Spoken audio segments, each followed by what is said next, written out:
Hola, bienvenidos a mi canal una vez más.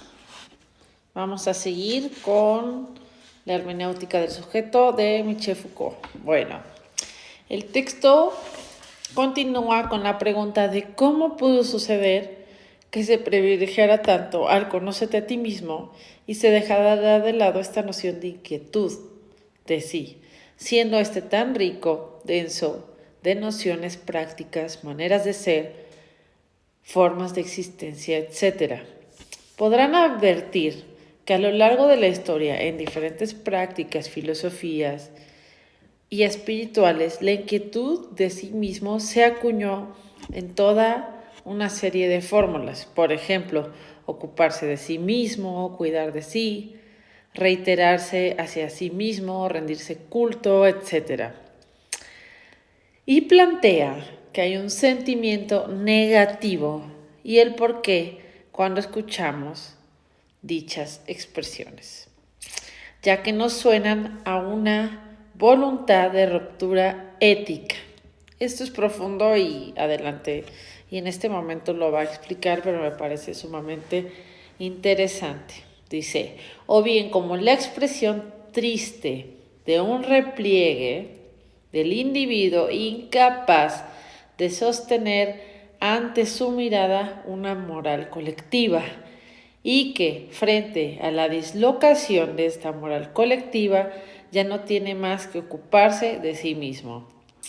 He ahí que se disuade el valor positivo de preocuparse de sí mismo.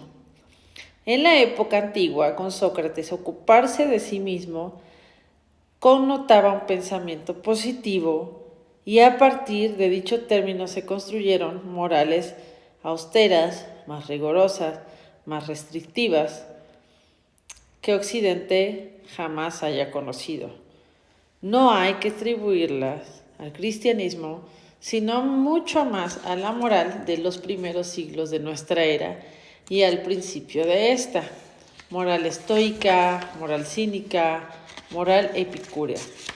Tenemos entonces esta paradoja de un precepto de inquietud de sí que actualmente significa egoísmo y que al contrario representaba algo positivo en comparación a otro tipo de morales más rigurosas en la antigüedad. Tenemos otra paradoja que se menciona para explicar de qué manera esta noción de la inquietud de sí quedó en las sombras ante esta moral tan rigurosa originada en el principio ocúpate de ti mismo. Con sus reglas reapareció en la moral cristiana, en la moral moderna no cristiana también. Estas reglas emergieron adaptadas en un clima y una época enteramente diferentes. ¿Por qué? Bueno, transferimos a una ética general del no egoísmo, o sea, con la forma cristiana de la preocupación por el prójimo, renunciando a sí mismo.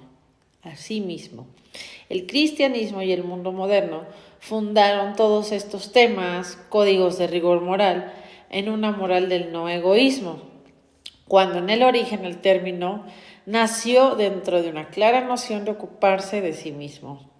Estas paradojas podrían darnos la noción del por qué este término para los historiadores se descuidó y no se preocuparon por sacarlo a la luz.